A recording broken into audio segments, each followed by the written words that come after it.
ঈদ উপলক্ষে মিনি কিচেনে অনেক কিছু আয়োজন করা হয়েছে আজকে। তো এখানে কি কি রয়েছে? গরুর মাংস, রোস্ট রান্না করব, ইলিশ মাছ ভাজি আর ইলিশ মাছের ডিম। এর জন্য প্রথমেই আমি গরুর মাংসকে সব ধরনের মশলা দিয়ে ভালোভাবে মাখিয়ে নিচ্ছি। এটা আমি হাতে মাখাবো। আর এই গরুর মাংস আজকে আমি রান্না করব প্রেসার কুকারে। আর এই প্রেসার কুকারটা আমি আজকে প্রথমেই ব্যবহার করব। এজন্য তো আমি খুবই এক্সাইটেড, প্রেসার কুকারে রান্না নিয়ে। এত ছোট্ট একটা প্রেসার কুকার। তো এই যে আমি চুলায় আগুন ধরিয়ে প্রেসার কুকার বসিয়ে দিলাম, আর এদিকে পাশে একটা কড়াই দিয়ে আমি আগে পেঁয়াজ বেরেস্তা করে নেব। ওদিকে আমার ছেলে বারবার উকি দিচ্ছে, ও খুব মিনি কিচেন পছন্দ করে। এখন আমি পোলাও চালটাকে ধুয়ে নিব। এই যে আমার পোলাও চাল ধোয়া শেষ, সেটাকে আমি আলাদা রেখে দিলাম একটা ছেঁকনিতে। তো এই যে পেঁয়াজ বেরেস্তা একটু লাড়া দিচ্ছি, হতে একটু টাইম লাগতেছে। আর আমার ছেলে ওই যে পুকুর পাড়ে ওদিকে সে বলে, আম্মু আমি তোমার জন্য মাছ ধরে আনি, তুমি রান্না করবা।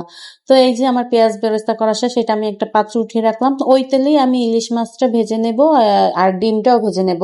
ডিম আর মাছ কড়কড়া করে ভাজা হয়ে গিয়েছে, এগুলোকে আমি আরেকটা পাত্রে তুলে রাখছি। আর গরুর মাংস প্রায় হয়ে এসেছে, মনে হয় প্রেসার কুকার তো তাড়াতাড়ি রান্না হয়ে যাবে, এই জন্যই প্রেসার কুকারে দিয়েছি।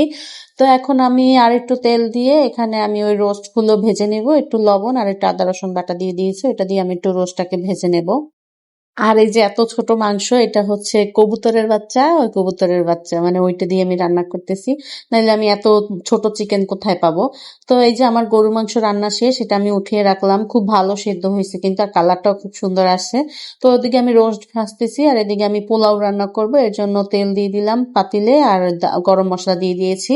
কি সুন্দর পুকুর পানি দেখা যাচ্ছে, আর পুকুরের পানি লড়তেছে, খুব ভালোই লাগতেছে আবহাওয়াটা। এখন আমি পোলাও চালটা দিয়ে দিলাম। এখানে আমি আলাদা পেঁয়াজ দেবো না, কারণ আমি পেঁয়াজ বেরেস্তা করে রেখেছি, ওটা রান্না শেষে দেব। তো একটু আদা রসুন বাটা দিয়ে দিলাম, পোলাওতে আদা রসুন বাটা দিলে একটু ভালো লাগে।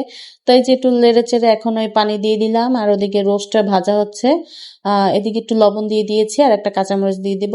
আর রোস্ট আমি আর আলাদা প্লেটে তুলবো না, ওইটাতেই আমি মশলাপাতি দিয়ে ওইটা একসাথে রান্না করে নিব। মিনি কিচেনটা আমি এমন ভাবে সেট আপ করেছি, আমার নিজের কাছে রান্না করতে কেমন জানি উল্টো উল্টো লাগতেছিল। তো যাই হোক, এই যে আমি এর মধ্যে সব মশলা দিয়ে দিলাম, ওই যে পেঁয়াজ বাটা, আদা রসুন বাটা, এগুলো দিয়ে গরম মশলা দিয়ে রোস্টের মশলা দিয়ে দেব। এটা আমি ঘরেই বানিয়েছি, এই যে দিয়ে দিলাম।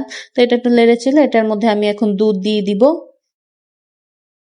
আমি এখানে আরো কিছু আয়োজন করতে চেয়েছিলাম, কিন্তু ভিডিওটা এত বড় হয়ে যাবে, তার জন্য আর বেশি কিছু না, এই চার পদই রান্না করলাম আজকে। তো এর মধ্যে আমি দুধ দিয়ে একটু চিনি দিয়ে দিলাম, নেড়ে চেড়ে এই তো আমার রান্না প্রায় শেষের দিকে। আপনারা যারা মিনি কিচেনের ভিডিও দেখতে পছন্দ করেন, তো এরকম ভিডিও দেখতে আমার পেজটাকে যারা এখনো ফলো দেননি, অবশ্যই একটু ফলো দিয়ে রাখবেন, যাতে নেক্সট ভিডিওগুলো আপনারা দেখতে পারেন।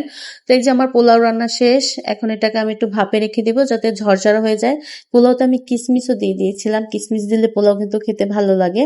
তো এই যে আমার রান্না প্রায় শেষ, এরপর আমি বেরেস্তা দিয়ে দিব উপরে, পোলাওর উপরে, আর এই যে রোস্টের উপরে। এই রোস্ট পোলাও কিন্তু আমাদের বাঙালিদের একটা কমন খাবার, কোনো মেহমান আসুক বা কোনো উৎসবে আমরা রোস্ট পোলাও, গরুর মাংস এগুলো রান্না করবই।